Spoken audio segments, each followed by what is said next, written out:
Good morning, please take your seat. Thank you sir. आप mister Jagdish Kumar हैं? जी sir. Jagdish, बताइए अपने बारे में कुछ। सर मैं जगदीश कुमार राजस्थान के जालोर जिले से आया हूँ। सर मैंने अपनी स्कूली शिक्षा आलोक पब्लिक स्कूल भीनमाल से प्राप्त की है। ग्रेजुएशन जयनारायण व्यास यूनिवर्सिटी जोधपुर से बीए ऑनर्स में सर मैंने किया।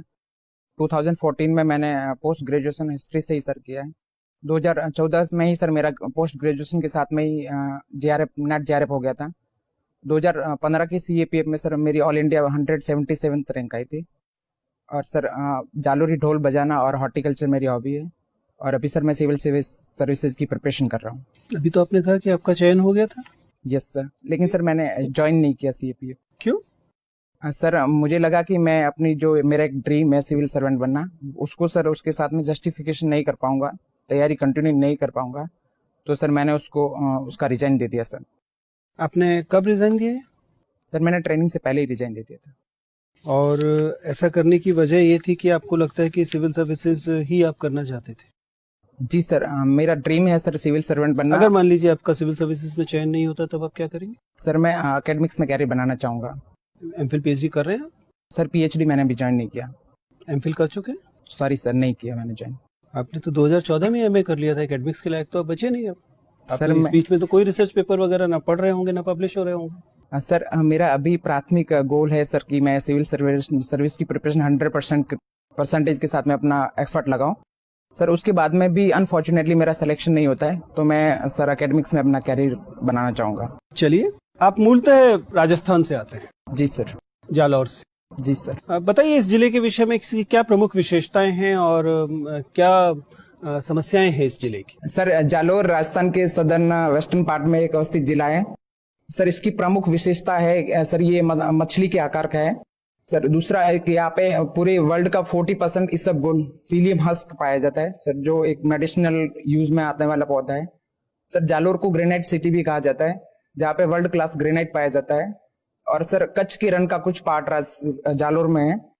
सर वहाँ पे एक सुंदा माता का फेमस टेम्पल है, जहाँ पे राजस्थान का प्रथम रोपवे चलाया गया है। सर कुछ चैलेंजेस भी है जालोर के विषय में। चैलेंजेस में सर सबसे पहले है कि वर्तमान में वो ड्रग्स ट्रैफिकिंग और इलीगल लिकर का सर एक ट्रांजिट पॉइंट बन गया है, जिसमें गुजरात में हरियाणा से आने वाली शराब गुजरात में ट्रांजिट की जाती है। सर पूरे राजस्थान का लोवेस्ट फीमेल लिटरेसी वाला डिस्ट्रिक्ट है। सर सिलिकोसिस और फ्लोरोसिस की समस्या बहुत ज्यादा है। ग्रेनाइट इंडस्ट्रीज की वजह से सिलिकोसिस हो जाते हैं और जो श्रमिक वहाँ पे काम करते हैं उनकी सर जो फेफड़े हैं वो कमजोर हो जाते हैं। और सर ऑल ओवर देखा जाए तो कृषि और औद्योगिक दृष्टि से भी जालोर पिछड़ा क्षेत्र है। आपने सिलिकोसिस की बात की और उसकी वजह यह है कि वहाँ पे विशेष खनिज मिलते हैं, जिन खनिज की वजह से ऐसा होता है। ये पूरे भारत की समस्या है कि जिस जगह पर अगर किसी जगह पर खनिज प्राप्त होते हैं जी सर, तो वे खनिज लाभ तो देश के दूसरे हिस्से को देते हैं और उससे होने वाली हानियां इतनी अधिक होती हैं जो केवल उस हिस्से को सहनी पड़ती है। आपको नहीं लगता कि जिस इलाके से जो भी खनिज मिल रहे हैं उनका उससे मिलने वाली आय का एक बड़ा हिस्सा, बहुत नाममात्र नहीं, एक बड़ा हिस्सा उसी इलाके पर व्यय किया जाना चाहिए ताकि कोई लाभ भी हो? अब तो केवल हानि उस क्षेत्र को होती है। पूरे उड़ीसा की स्थिति ये है, पूरे आप बता रहे हैं राजस्थान में भी ये स्थिति है, अन्य जगहों पर भी हम देखते हैं, झारखंड में भी यही होता है, छत्तीसगढ़ में भी यही होता है। सर वर्तमान सरकार ने इसके लिए डिस्ट्रिक्ट मिनरल फाउंडेशंस की स्थापना की है और सर इसके लिए जो परियोजनाएं चलाई जा रही है, जिस उत्खनन परियोजना है, उसके लिए सबसे पहले सर उनका सोशल इम्पैक्ट असेसमेंट किया जाना चाहिए और एनवायरमेंट इम्पैक्ट असेसमेंट किया जाना चाहिए। सर इसके अलावा जो छोटे छोटे जो अलाइड एक्टिविटीज है उस खनन की, उसमें सर लोकल लोगों को जॉब देना चाहिए और उनका स्किल डेवलपमेंट किया जाना चाहिए। साथ ही जो काम कर रहे हैं श्रमिक, उनके लिए सर लेटेस्ट टेक्नोलॉजी वाले मास्क प्रोवाइड किए जाने चाहिए और उन्हें हेल्थ फैसिलिटीज दी जानी चाहिए। रूटीन चेकअप उनका होना चाहिए और यदि सर कोई मेडिकल इमरजेंसी है तो उनको पूरी सहायता दी जानी चाहिए, जिससे सर उन वहाँ के लोगों का स्वास्थ्य और सामाजिक दशा में सुधार हो सके। Thank you. जगदीश जी, जब आपने सेंट्रल आर्म पुलिस फोर्सेस के लिए अप्लाई किया तो आपके सर्विस प्रेफरेंस क्या थे? सर मेरी सीआईएसएफ करा था मैंने, बीएसएफ सेकंड था, एसएसबी थर्ड था, आईटीबीपी सर फोर्थ था और मैंने सीआरपीएफ को लास्ट प्रेफरेंस दिया। तो आपने उस एग्जाम को एक ट्रायल एग्जाम के रूप में लिया क्योंकि फाइनली आप बनना चाहते थे सिविल सर्वेंट? यस। लेकिन आपको लगा कि यूपीएससी एग्जाम कंडक्ट करा रही है तो मुझे एक फर्स्ट हैंड एक्सपीरियंस मिल जाएगा कि किस तरह से एग्जाम दिया जाता है। आप सीरियस नहीं थे उस करियर को लेकर? जी बिल्कुल नहीं सर, ऐसा नहीं था सर। उस ड्यूरेशन में मेरे को सर एक जॉब की जरूरत थी और उससे उसी ड्यूरेशन में सर मेरा फर्स्ट इंटरव्यू हो गया था सिविल सर्विसेज का। तो सर मुझे लगा कि मैं यदि और बेहतर प्रयास कर सकता हूँ तो सर सिविल सर्वेंट बन सकता हूँ, क्योंकि सर ट्रेनिंग आने में 1 साल और डिले हो गया और इस ड्यूरेशन में मेरा सेकंड इंटरव्यू भी हो चुका था यूपीएससी का। मतलब उस पर्टिकुलर पॉइंट ऑफ टाइम पे आप फिकल माइंडेड एस्पिरेंट थे जिसको एक जॉब की रिक्वायरमेंट थी, फिर आप कन्विंस्ड हो गए कि मेरा सिविल सर्विसेज में भी हो जाएगा, बेहतर Yes. ऑप्शन है आपके लिए।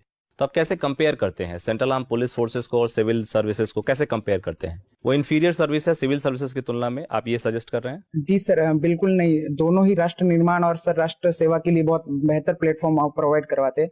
लेकिन सर सिविल सर्वेंट मुझे लगता है कि वो एक बेहतर प्लेटफॉर्म है और सर उससे ज्यादा वाइडर अपॉर्चुनिटीज वहां पे है।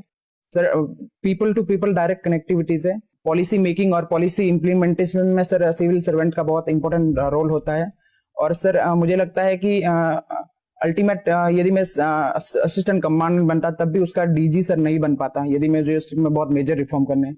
तो यदि मैं सिविल सर्विसेज के माध्यम से जाता और आईपीएस भी बन जाता तो भी सर उसका डीजी बनने के मुझे पूरे चांस मिलते। यहाँ तो 24 सर्विसेज जिसमें दो सर्विसेज आपकी ऑल इंडिया की है, कुछ सर्विसेज ग्रुप बी सर्विसेज भी है, और जरूरी नहीं है कि आपको आईएएस और आईपीएस ही मिले। अगर आपको इंडियन डिफेंस अकाउंट सर्विस मिलता है तो आप किस तरह के पॉलिसी रिफॉर्म्स कर पाएंगे? वहां भी पहुंचने में आपको बहुत समय लग जाएगा। सर मैं पूरी कोशिश करूंगा कि जो मेरे ड्रीम जॉब है, जो ऊपर की जो टॉप सर्विसेज है वो मिले। यदि सर उसके बावजूद भी नहीं मिलती है तब भी सर जिस भी फील्ड में मैं जाऊंगा, इंडियन डिफेंस अकाउंट सर्विस में जाऊं या इंडियन ऑडिट सर्विस में जाऊं, सर मैं अपना पूरा 100% देने की कोशिश करूंगा। और जितना सर मेरे में पोटेंशियल है वो सर मैं उसको एक्सट्रीम यूज करना चाहूंगा। ठीक है जगदीश जी, ये बताइए जो भारतीय स्वतंत्रता संग्राम का जो डॉक्यूमेंटेड इतिहास है हमारे पास, जी सर। उसके बारे में कहा जाता है कि वो लिबरल पर्सपेक्टिव से लिखा गया है। आप मुझे बताइए अगर वो राइटिस्ट पर्सपेक्टिव से लिखा जाता तो किस फ्रीडम फाइटर को सेंटर स्टेज मिलता उस पर? आप समझ पा रहे हैं? Yes sir. सर मुझे लग रहा है कि यदि राइटिस्ट अप्रोच से लिखा जाता है यदि पूरा इतिहास, तो हो सकता था कि वीर सावरकर है, सुभाष चंद्र बोस है, सरदार पटेल है, उनको सर वेटेज मिलता, ज्यादा वेटेज मिलता है। आप अपने उत्तर से सजेस्ट कर रहे हैं कि जो अभी जो इतिहास है भारतीय राष्ट्रीय आंदोलन का, यस। वो मतलब प्रिजुडाइज्ड है, वो सही पिक्चर लोगों के सामने नहीं आई है, वो किसी पर्टिकुलर पर्सपेक्टिव से, और वो प्लेग्ड है कंप्लीटली। सर नहीं, मुझे सर लगता है कि ये बात नहीं है। इतिहास में सारी धाराओं का उचित प्रतिनिधित्व होना चाहिए। और सर यदि इतिहास समग्र दृष्टिकोण से लिखा जाएगा तो सारे जो हमारे फ्रीडम फाइटर्स है या इतिहास की जो भी महत्वपूर्ण घटनाएं उनको सर सभी को उचित प्रतिनिधित्व मिलेगा।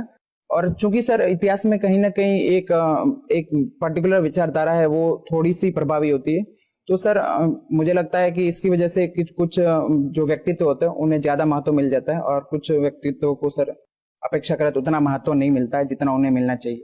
अच्छा, आपने एमए भी किया है इतिहास में, तो एक प्रश्न मुझे बार बार परेशान करता है कि गांधी इरविन समझौता जब हुआ, महात्मा गांधी डोमिनेटिंग पोजीशन में थे और बेहतर तरीके से उसको नेगोशिएट कर सकते थे। मेरा प्रयास ये है कि भगत सिंह की रिहाई वो मांग सकते थे शायद। यस। एक कुछ लोगों का आरोप है और हम लोग भी शायद कन्विंस्ड है इतिहास को देख के कि उन्होंने भगत सिंह की पैरवी ही नहीं की और उस टर्म्स को नेगोशिएट ही नहीं किया जो कर सकते थे। आपको लगता है कि महात्मा गांधी, ये कहाँ तक सत्य है, और अगर सत्य है तो ये एक हिस्टोरिकल ब्लंडर नहीं किया महात्मा गांधी ने? सर गांधी जी अहिंसा की जो उनका सिद्धांत था उस पर सर अटल रहे। और सर गांधी जी को लगता था कि यदि हम हिंसा के थ्रू किसी भी पक्ष को बार्गेनिंग करने की कोशिश करेंगे या हिंसक जो गतिविधियों में इन्वॉल्व है उनको छोड़ देंगे तो हो सकता है कि आगे हमारा नेशनल मूवमेंट वायलेंट हो जाए और उससे एक इनडायरेक्टली मैसेज जाए कि गांधी जी यदि वायलेंट एक्टिविटीज में इन्वॉल्व है तो उनको भी आपको रिहाई करवा सकते हैं। तो सर मुझे लगता है कि तत्कालीन परिस्थितियों को देखते हुए गांधी जी ने सर जो गांधी इरविन समझौता हुआ वो ठीक होता। लेकिन सर इसमें यदि भगत सिंह को फांसी की जगह उनकी रिहाई भी, उनको सर फांसी की जगह उम्र कैद हो जाती तो और बेहतर होता, क्योंकि सर एक बहुत यंग एज में ही भगत सिंह फांसी पे शहीद हो गए। और यदि सर वो उनके विचार हमें दीर्घ जीवी होते तो उनके विचार और हमें मिलते। अच्छा ये बताइए, महात्मा गांधी के ऊपर 124A सेडिशन के चार्जेस कितनी बार लगाए गए और कौन कौन से आंदोलन में लगाए गए? सॉरी सर, इसका मुझे आइडिया नहीं। सर जगदीश, जयनारायण व्यास कौन थे? सर राजस्थान के एक महत्वपूर्ण समाजसेवी और स्वतंत्रता सेनानी थे जिन्होंने सर मारवाड़ क्षेत्र में जन जागरण किया और सर शिक्षा और जो राजनीतिक चेतना है उसके क्षेत्र में उन्होंने महत्वपूर्ण योगदान दिया सर।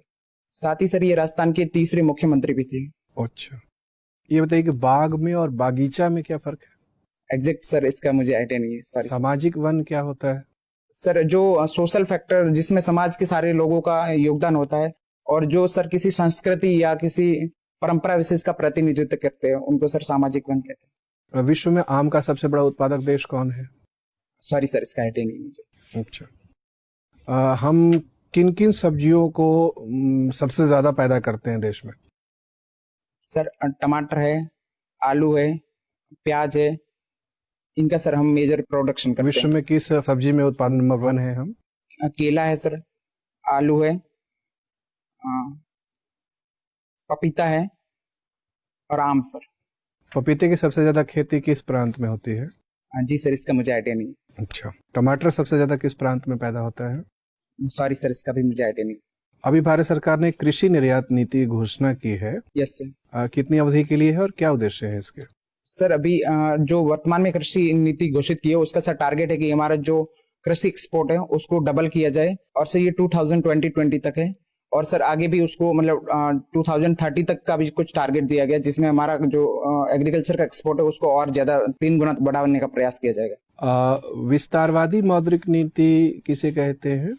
सर जब आरबीआई द्वारा repo rate, reverse repo rate और बैंक दर को सर जब रिलीज किया जाता है, तो सर ज्यादा पैसा बैंक के पास आता है, उसकी वजह से सर लोग ज्यादा पैसा लेते हैं, और सर उसके कारण हमारे उपभोक्ता के पास पैसे ज्यादा आता है और वो खर्च करने की ज्यादा क्षमता रखते हैं। इसको सर विस्तारवादी मौद्रिक नीति। अभी नई बजट व्यवस्था में सरकार ने कर की दरों का इस तरह से इंतजाम किया है, व्यवस्था की है कि जिसकी आमदनी 5 लाख होगी उस पर 1 भी रुपये का कर नहीं लगेगा। जी सर। लेकिन जैसे उसकी आमदनी 5 लाख से ऊपर चली जाएगी उसके ऊपर 20% की दर से टैक्स लगेगा। Yes sir. क्या आपको लगता है कि दरों की ये व्यवस्था कर कानून के अनुपालन में मदद करेगी? हाँ जी सर, मुझे लगता है कि सर इसमें जो वर्तमान सरकार ने जो रिबेट दी है 5 लाख तक के निम्न वर्ग मध्यम वर्ग के उपभोक्ताओं को, तो सर उससे एक तो सर जो इनकम टैक्स फाइल रिटर्न करने वाले हैं उनकी सर संख्या बढ़ेगी, और सर लेकिन एक एस्पेक्ट ये है कि यदि 5 लाख से जैसे ही हम 5 लाख 1 रुपया हो जाएगा तो सर उन पर टैक्स 20% लगेगा, तो सर बेहतर होता है इसके बीच का एक और स्लैब बना दिया जाता। ठीक है, टोडरमल की राजस्व व्यवस्था से उनके चिंतन के बारे में क्या पता लगता है? सर इससे ये पता चलता है कि जो टोडरमल थे वो एक सर बेहतर आर्थिक विशेषज्ञ थे, और सर वो राज्य की अर्थव्यवस्था को लेके और उसकी जो भू राजस्व प्रणाली थी उसको लेके सर उनका सर उसमें बहुत महत्वपूर्ण योगदान था। क्या व्यवस्था थी, जरा संक्षेप में समझाएं। सर आईने दहसाला उनकी जो व्यवस्था थी उसमें जो लास्ट 10 साल का था उसका एवरेज लेके सर भू राजस्व वसूल करने की उसमें नीति थी सर।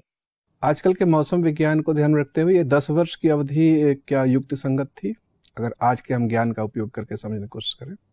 सर वर्तमान में जलवायु परिवर्तन की वजह से और सूखा और अतिवृष्टि या अनावृष्टि या ओलावृष्टि की वजह से सर फ्लक्चुएशन होता रहता है कृषि उत्पादन में, तो सर मुझे लग रहा है कि वर्तमान में 5 साल का जो एवरेज है वो ठीक रहता। तत्कालीन परिस्थितियों में सर वो समय उचित रहा होगा। राजस्थान के स्थानीय स्थितियों का औसत निकाल के, जो कि एक सूखाग्रस्त इलाका है, गंगा यमुना दोआब के सिंचित इलाके में, वर्षायुक्त इलाके में एवरेज लागू करना क्या व्यवहार परक था? सर तत्कालीन परिस्थितियों में उनके पास कोई डेटा कलेक्शन या सैटेलाइट से इमेज लेने वाली या सर और मॉडर्न टेक्नोलॉजी नहीं थी, तो सर उन्होंने उसके अनुसार एक मोटा मोटा आइडिया लगाया होगा। और सर गंगा यमुना दोआब में सर ज्यादा फ्लक्चुएशन वहां पे नहीं आता है कृषि उत्पादन में, क्योंकि सर वो सिंचित क्षेत्र था उसी टाइम से, तो सर मुझे लगता है कि वो उचित ही उन्होंने उचित नीति से 10 साल की जो टाइम पीरियड था वो उचित रहा होगा। अभी भारत के वित्त मंत्री कौन है? सर कार्यवाहक वित्त मंत्री सर पीयूष गोयल सर है, और सर जो ओरिजिनल वित्त मंत्री है वो सर अरुण जेटली जी है। ठीक। जगदीश जी सर।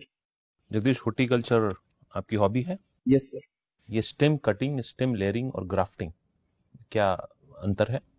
सर इसका एग्जैक्ट अंतर मैं सर नहीं देख पाया, सॉरी सर। ओके। कलम लगाना किसे कहते हैं?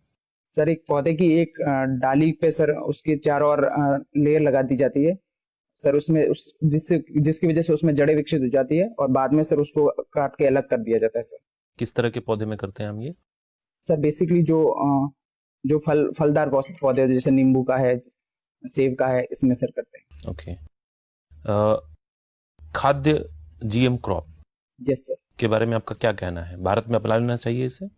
सर इस पे एक व्यापक सहमति बनाने से पहले किसान जो हितधारक समूह है, किसान है, वैज्ञानिक है, सामाजिक चिंतक है, राजनीतिक विशेषज्ञ है, उनको सर इसमें शामिल करके सर्वसहमति बनानी चाहिए। एक सर निष्पक्ष कमेटी होनी चाहिए जो कौन सी इसके कमेटी है अभी इसके लिए? किस कमेटी के द्वारा इसका अनुपालन किया जाता है? जेनेटिक इंजीनियरिंग अप्रूवल कमेटी से, किस मिनिस्ट्री के अंतर्गत है ये? पर्यावरण मंत्रालय के अंतर्गत। ओके। भारत में कोई जीएम क्रॉप उगा रहे हैं हम यस अभी? सर। बताइए कौन सा? जीएम कपास सर उगाते हैं। कुछ दिन पहले जीएम मस्टर्ड, जीएम सरसों भी चर्चे में था। Yes sir. उसकी क्या स्थिति है? सर उस पर सुप्रीम कोर्ट ने बैन लगा दिया है। और सर चूंकि सरसों खाद्य तेल के रूप में यूज होता है, तो उसके जो तथाकथित जो दुष्परिणाम है उनको लेके सर विशेषज्ञों में आम राय नहीं बन पा रही है। और कुछ सामाजिक संगठनों ने सर आरटीआई लगा दी थी, इसकी वजह से सर उस पर बैन लगा दिया है। और मुझे लगता है कि सर यदि उसके जो तथाकथित नेगेटिव एस्पेक्ट है उसको प्रॉपर एड्रेस किया जाए तो सर जीएम सरसों हमारी खाद्य सुरक्षा के लिए बेहतर होगा। ओके। कहाँ बनाया गया था जीएम सरसों को? सर दिल्ली यूनिवर्सिटी में। दिल्ली यूनिवर्सिटी। राजस्थान की एक समस्या है मरुस्थलीकरण। Yes sir. उसको रोकने के क्या प्रयास किए जाते हैं? सर मरुस्थलीकरण एक सतत आगे बढ़ने वाली प्रक्रिया है। उसके लिए सर हमें जो चारागाह विकसित कर देना चाहिए जिससे रेत स्ट्रांग हो जाए। सर एक ग्रीन बेल्ट बना दिया जाना चाहिए। कृषि और सिंचाई क्षेत्र का विकास किया जाना चाहिए। सर अनियंत्रित जो पशुपालन और चराई है उसको प्रतिबंधित किया जाना चाहिए। तो हॉर्टिकल्चर से एक खास किस्म के पेड़ पौधे का भी इस्तेमाल किया जा रहा है, डेजर्टिफिकेशन जहां हो रहे हैं यस सर। उस जगह पे पता है कौन सा पेड़ इस्तेमाल कर रहे हैं? सर खिजड़ी और रोहिड़ा इसके लिए यूजफुल होता है। और एक सेवन घास आती है, वो उससे सर वो बहुत फैल जाती है, तो इसकी वजह से मिट्टी को पकड़ में रखती है और उसका विस्तार नहीं होता। चलिए एक स्थिति लेते हैं। मान लीजिए कि आप एक आईएएस ऑफिसर हैं यस सर। और आपके अधीनस्थ कुछ कर्मचारी हैं। 2 लोग हैं जिनके साथ आपको काम करना है। 2 दिनों का ही काम है, बहुत इंपॉर्टेंट है। उसमें से एक अधिकारी ईमानदार है लेकिन कार्यदक्षता बहुत अच्छी नहीं है। दूसरा अधिकारी ईमानदार तो नहीं है लेकिन बहुत कार्यकुशल है। शॉर्ट टर्म काम है, 2 दिनों के ही काम है, तो किसको चुनेंगे आप? सर मैं ईमानदार व्यक्ति को सुनना पसंद करूंगा। लेकिन कार्यदक्षता तो है नहीं, वो तो 2 दिन में काम पूरा ही नहीं कर पाएगा। सर मैं भी उस कार्य में पूरी तरह से इन्वॉल्व हो जाऊंगा और ओवर टाइम काम करना पसंद करूंगा। और सर मैं अपने उच्चस्थ अधिकारियों को कहूंगा कि सर इसमें आप मुझे एक 2 दिन की एक्स्ट्रा रिलीफ दे दे तो और बेहतर होगा। क्योंकि सर ईमानदारी बहुत, प्रशासन में ईमानदारी बहुत अपना इम्पोर्टेंट रखती है। और सर इसका एक दीर्घकालिक इम्पैक्ट पड़ेगा। जेट्रोपा या रतनजोत की खेती होती है राजस्थान में? Yes sir. किस स्तर पे की जाती है और क्या उसके कारण है? सर भीलवाड़ा, बीकानेर, गंगानगर उस एरिया में इसकी सर मेजर खेती होती है जो शुष्क और पथरीला मरुस्थलीय एरिया है। सर इसका बायोडीजल बनाया जाता है। बायोडीजल बना रहे हैं हम, यूज कर रहे हैं भारत में? Yes sir. कहाँ पे, कहीं आपने देखा बायोडीजल बिकते हुए? सर मैंने देखा नहीं, लेकिन सर यूज होता है, ये मुझे थोड़ा आइडिया है। अच्छा। और बायो इथेनॉल कैसे बनाते हैं? सर गन्ना, मैं श्योर नहीं हूँ सर, यदि आप कहे तो गैस कर सकते। हाँ बताइए। सर गन्ना की बाद में बची हुई जो अवशेष होते हैं उससे सर बायोइथेनॉल बनाया जाता है। एक टर्म आया था बायो टॉयलेट। यस। वो बायो टॉयलेट क्या है? सर जो ये सर बेसिकली रेलवे का कंसेप्ट है जिसमें सर टॉयलेट्स में कुछ ऐसे बैक्टीरिया छोड़े जाते हैं जो मानव मल होता है उसको सर उसमें कंज्यूम कर देते हैं बिना हानिकारक पदार्थों में। और किस उद्देश्य से इसको लगाया गया है? स्वच्छता सर, स्वच्छता की, पटरियों पर से गंदगी ना फैले और जो हमारा स्वच्छ भारत मिशन है वो सक्सेसफुल हो सके। ठीक। जगदीश, फरवरी में ही ईरान के इस्लामिक रेवोल्यूशन के 40 साल पूरे होते हैं। जी मैम। क्या वजह थी ये रेवोल्यूशन होने का ईरान में? मैम जो ईरान में रेवोल्यूशन हुआ उसका मुख्य कारण ये था कि जो उदारवादी गणतंत्र व्यवस्था थी, मोहम्मद रजा शाह पहलवी के नेतृत्व में उन्होंने उदारवादी जो कंसेप्ट अपनाए थे। कुछ लोगों जो रेडिकल इस्लामिक्स थे उन्होंने उसका प्रतिकार किया और उन्होंने उनको पाश्चात्य देशों का पिट ठोका। इसकी वजह से वहाँ के लोगों ने अयातुल्लाह खमैनी के नेतृत्व में इस्लामिक रेवोल्यूशन कर दिया। तो 40 साल बाद अगर देखा जाए तो ये बोला जा सकता है कि सक्सेसफुल था रेवोल्यूशन? जी मैम, वर्तमान की जो ईरान की परिस्थितियां है वो पूरे विश्व से अलग थलग लगातार पड़ता जा रहा है। जो उसकी ईरान डील है हम्म, पांच राष्ट्रों के साथ में, तो उसकी वजह से कहा जा सकता है कि वो रेवोल्यूशन सक्सेसफुल नहीं रहा। ठीक है। और अशगाबाद अग्रीमेंट है एक, क्या इंडिया उसका हिस्सेदार है, मेंबर है उसका? जी मैम, ये इंडिया उसका हिस्सेदार है। ठीक है। क्या वजह रही कि इंडिया इसको ज्वाइन करना चाहता था? क्या फ़ायदे होंगे इंडिया को इसको ज्वाइन करने के? जो मिडिल एशिया के कंट्रीज है उनमें भारत की कनेक्टिविटी बढ़ेगी, और वो चूंकि खनिज संसाधनों की दृष्टिकोण से महत्वपूर्ण क्षेत्र है, तो इससे भारत की आर्थिक सुरक्षा पे इसका पॉजिटिव प्रभाव पड़ेगा। ठीक है। एंजल टैक्स क्या होता है जगदीश? स्टार्टअप पे लगाने वाला टैक्स है। जब स्टार्टअप शेयर जारी करते हैं तो वो वास्तविक मूल्य होता है उससे ज्यादा पे उसको जारी करते हैं। तो सेबी को लगता है कि जो वास्तविक मूल्य और जो उन्होंने जिस दर पे शेयर जारी किया है उसके बीच का जो है उसको लाभ कंसिडर किया जाता है, और उस पर 30% के हिसाब से टैक्स लगाया। ठीक है। सिक्किम में अभी यूनिवर्सल बेसिक इनकम शुरू करना चाह रहे हैं। अगर ये भारत पे पूरे भारत में दिया जाता है तो क्या इसके चैलेंजेस रहेंगे? सबसे पहले तो हमारा जो राजकोषीय घाटा है वो बढ़ जाएगा। दूसरा एक इसका सोशल एस्पेक्ट होगा कि सर इसकी वजह से कुछ लोग काम करना बंद कर देंगे कि उनको लगता है कि उनकी इनकम तो फिक्स है, तो उनमें अकर्मण्यता फैल सकती है और इन्फ्लेशन भी बढ़ने के चांस रहेंगे। ठीक है। और प्रॉम्प्ट करेक्टिव एक्शन क्या होता है, पीसीए जिसको बोलते हैं? मैं मुझे इसका एग्जैक्ट आइडिया नहीं। ठीक है। और स्वदेश दर्शन स्कीम, जी उसके बारे में आपको आइडिया है? जी बिल्कुल एग्जैक्ट आइडिया नहीं है मैम, थोड़ा बहुत। अच्छा, राजस्थान में है या नहीं एक चुना शहर? जी आइडिया नहीं है। ठीक है। इसके अलावा अगर देखा जाए तो नागालैंड में अभी आफ्सपा लगाया गया है। जी बात ये हो रही है कि सभी जगह से हटाया जाना चाहिए और हम एक नई जगह पे लगा रहे हैं। जी क्या ऐसा होना चाहिए आपके मुताबिक या नहीं? आफ्सपा हटा देनी चाहिए? मैम, आफ्सपा हटाने से पहले आर्मी और वहाँ की जो पैरामिलिट्री फोर्स है उनसे कंसल्ट करना चाहिए, और यदि कोई परिस्थिति ऐसी है कि जो हमारी आंतरिक सुरक्षा पर थ्रेट उत्पन्न हो सकती है तो आफ्सपा को यथास्थिति बनाए रखी जानी चाहिए।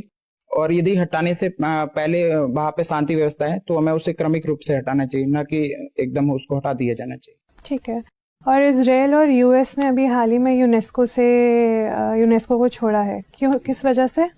मैम, यूनेस्को में फिलिस्तीन को पर्यवेक्षक राष्ट्र का दर्जा दिया गया था, इसलिए उन्होंने उसको छोड़ दिया। इंडिया की क्या पॉलिसी है इजराइल और पैलेस्तीन की तरफ?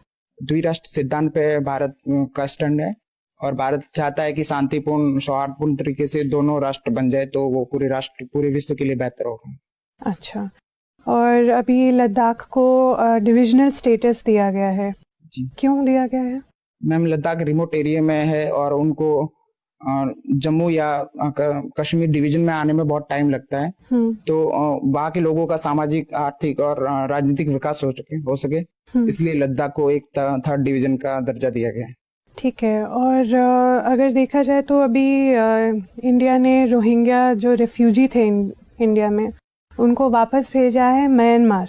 जी वहाँ भेजा है जहाँ पे उन पे ऑलरेडी अत्याचार हो रहे हैं। क्या इंडिया को ऐसा करना चाहिए था? मैम, बेहतर होता यदि भारत उनको डिपोर्ट करने से पहले वहाँ के लोगों से, वहाँ की सरकार से वार्ता करता, और यदि जब तक वहाँ पे परिस्थितियां सामान्य नहीं हो जाती तब तक यदि हम उनको मानवता के आधार पर यहाँ पे शरण देते तो मुझे लग रहा है कि ये बेहतर होता है। ठीक है सर। जगदीश जी सर, आपको ग्रेजुएशन में गोल्ड मेडल मिला है, ये सही में गोल्ड का होता है, ऐसे ही कह देते हैं गोल्ड मेडल? सर अभी तक मुझे मिला नहीं है वो। बताइए, ये स्वर्ण पदक गोल्ड का क्या केमिकल सिंबल है? सॉरी सर, आइडिया नहीं मालूम। भारत में गोल्ड का सोर्स क्या है? सर, कोलार की खाने कर्नाटका में। क्या उनसे भारत की मांग पूरी हो जाती है? जी सर नहीं, भारत इसका बहुत बड़ा इम्पोर्टर है सर। बहुत बड़ा। यस। जगदीश नाम है आपका? जी सर। ये जो आरती होती है जगदीश वाली, जी सर, जरा एक दो पंक्ति सुनाइए। ओम जय जगदीश हरे, स्वामी जय जगदीश कौन, हरे। किस देव की आरती है? सर मुझे उसका आइडिया नहीं है सर। आपको अपने नाम की, आप किस देव के नाम से आपने नाम लिया, इसका परिचय नहीं है? जी सर, जगदीश का मतलब सर भगवान विष्णु से होता है, लेकिन ये आरती एग्जैक्ट किसकी है, क्योंकि सर मैं सर जनरली आरती को मतलब नहीं बजाता हूँ सर। और हमारी माइथोलॉजी में जो विष्णु और शिव को लेकर टकराव देखने को मिलती है, इसकी मुख्य वजह क्या है? हम देखते हैं कि लगभग जब तक संस्कृत पीरियड रहता है शिव आराध्य हैं और उसके बाद विष्णु हो जाते हैं, ऐसा क्यों है? सर भगवान विष्णु को हमारे जो सृष्टि है उसका उद्भवकारी माना गया है, और भगवान विष्णु को, भगवान शिव को सर उनका संहारक माना। लेकिन लगभग सारे संस्कृत साहित्य में तो इंद्र देवता हैं, जिस फिर ये विष्णु अचानक कैसे टपक पड़ते हैं? सर ये उत्तर वैदिक काल में सर जो देवता था उनका भी कंसेप्ट सर चेंज हुआ, और उससे पहले इंद्र महान थे, उसके बाद में उत्तर वैदिक काल में सर भगवान विष्णु महान हो गए, जिन्हें प्रजापति कहा गया। ऐसा क्यों हुआ होगा आपके अनुसार? सर तत्कालीन सामाजिक राजनीतिक परिस्थिति ऐसी थी कि उनको सर जो पहले समतामूलक समाज रहा था, उसके बाद उत्तर वैदिक काल में राजनीतिक विभाजन हो गया और उन्हें किसी एक भगवान को सर्वश्रेष्ठ बना। आपका क्या अनुमान है? फिर इस क्रम में आगे चलेंगे तो अगला कौन सा देवता होगा जो प्राथमिकता पाएगा और अब जो देवता है वो पार्श्व में चला जाएगा? सर मुझे लग रहा है भगवान शिव फिर से वापस आएंगे। Yes sir. ठीक है जगदीश, आपसे बात करके अच्छा लगा, आप जा सकते। Thank you sir. Thank you ma'am.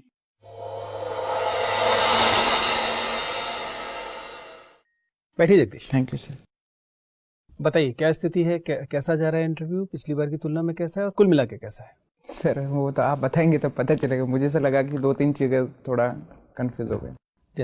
जैसे मैम ने एक क्वेश्चन पूछा था पीसीए वाला, वो सर मुझे आना चाहिए। वो आना चाहिए, तो वो बहुत कॉमन और इस समय पूछा जा रहा है, ऐसा है, देख लीजिएगा।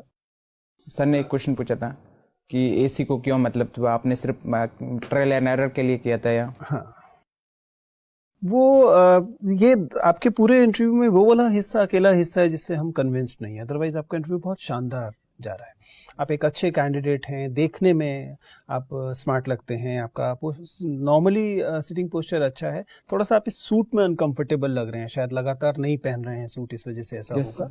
अगर आपके यही पहन के जाने वाले हैं उसमें? यस सर, अभी तक तो यही। तो कोई दूसरा सूट लगातार पहनिए। Yes sir. आप समझ पा रहे हैं? आप सूट में आप सहज नहीं है। यस। तो कोशिश कीजिए कि कोई और ब्लेजर लगातार, जब तक आपका इंटरव्यू है उसमें दिन में 2-4 घंटे लगातार पहने, ताकि आप उसमें सहज होना शुरू करें। अदरवाइज आप बहुत स्मार्ट लग रहे हैं। Thank you. आपका sitting posture by and large ठीक है, वॉइस लेवल थोड़ा सा बीच में डिस्टर्बेंस आ रही थी, बट अदरवाइज आपका वॉइस लेवल अच्छा है, फ्लो भी अच्छा है, हैंड मूवमेंट वगैरह कंट्रोल में है, सब कुछ, यानी कि जो जिन्हें हम कम्युनिकेशन पैरामीटर्स कहते हैं वो ठीक जा रहे हैं, कोई दिक्कत नहीं। अपने डिस्ट्रिक्ट पर आपके पास पर्याप्त इन्फॉर्मेशन है, अपने सब्जेक्ट को आप ठीक से हैंडल कर रहे हैं, तो वो एरियाज परेशान होने वाले नहीं है। तो ओनली एरिया जिसमें हमें थोड़ा सा लगा कि आप और कन्विंसिंग होने चाहिए, वो आपका सीएपीएफ को छोड़ने वाला हिस्सा था। सर उसमें मैं ये नहीं कह रहा कि आपका समाधान गलत है, लेकिन उसका वो ना थोड़ा सा कन्विंसिंग नहीं लगता, वो थोड़ा सा एस्केपिस्ट जैसा लगता सर उसमें। तो इससे कोई बहुत बड़ा फायदा होने वाला नहीं है, बहुत बड़ा नुकसान भी नहीं होने वाला। पॉजिटिव चीज़ ये है कि ये इंटरव्यू के बिल्कुल शुरुआत में होगा, एकदम शुरू में होने की संभावना ज़्यादा है, इसलिए उसके ज़्यादा चिंता करने की आवश्यकता नहीं है। लेकिन हाँ, उसको बताते समय थोड़ा सा कन्विंसिंग होने की ज़रूरत है कि ये मेरा प्रथम प्रयास से पहले ही हो गया था, चूँकि मेरे पास पर्याप्त विकल्प उपलब्ध थे, अभी थे, और इसलिए मैंने किया। यद्यपि मैं उस सर्विस को ध्यान रखिएगा, उस सर्विस को अंडरमाइन नहीं करना। Yes sir. Which is the most important thing. मैं उस सर्विस को बहुत महत्वपूर्ण मानता हूँ, और मैं समझता हूँ कि वह अनुभव जो मुझे मिलना चाहिए था मैं उससे वंचित रहा हूँ, लेकिन मैं प्रयास करूँगा कि यहाँ जब होगा तो उससे मैं उसकी भरपाई कर पाऊंगा, या करियर के हिसाब से, मतलब उसको सर्विस को अंडरमाइन मत कीजिए, ये इम्पोर्टेंट वो है। अदरवाइज चीज़ें जो हैं वो सकारात्मक है मेरे हिसाब से, कोई मेजर हिस्सा गड़बड़ नहीं है। सर मैडम में आप बहुत कंफ्यूज होते हैं, you should be very clear about it. एक आध बार की गलती शायद माफ़ कर दी जाती है, उसके बाद कभी मेंबर इरिटेट हो सकते हैं, specially if you address female member with sir, it becomes irritating. Why? Because it never happens कि आप सर को मैडम बोलें। यूजुअली हमारे कैंडिडेट्स को हम बार बार समझाते हैं कि ऐसा कभी भी नहीं होता, हमारे साथ कभी नहीं हुआ कि आप मुझे मैडम बोल रहे हैं, ऐसा कभी नहीं हो, जबकि इसका रिवर्स बहुत बार होता है। तो क्या है कि हमारे दिमाग में इसका मतलब एक तरह का एक सेक्सिस्ट माइंडसेट है कि जो अपने आप निकलेगा वो सर निकलेगा, मैडम कॉन्शियसली निकालना पड़ेगा। इसलिए बी वेरी केयरफुल, ठीक है। एक आध बार की गलती शायद माफ कर दी जाएगी, लेकिन बार बार करेंगे तो board member, specially if she is if you have a women member, वो उनको बुरा लगेगा। सर मैम बोले या मैडम बोले वहाँ पे? वो ठीक है, मतलब वो डजेंट मैटर, वो बल्कि मैम बोलेंगे तो लगेगा कि हाँ आप लगातार बोलते हैं, हालांकि सबसे औपचारिक मैडम ही है, ठीक है ना। Otherwise you are doing well, मेरे ख्याल से कोई मेजर इशू नहीं है आपके साथ, ठीक है। अब आपको बस ये ध्यान रखना है कि आप बहुत ज़्यादा सुझावों से नीचे की तरफ ना जाना शुरू करें, ठीक है ना। सस्टेन करना भी इंपॉर्टेंट है। All the best. Thank you sir.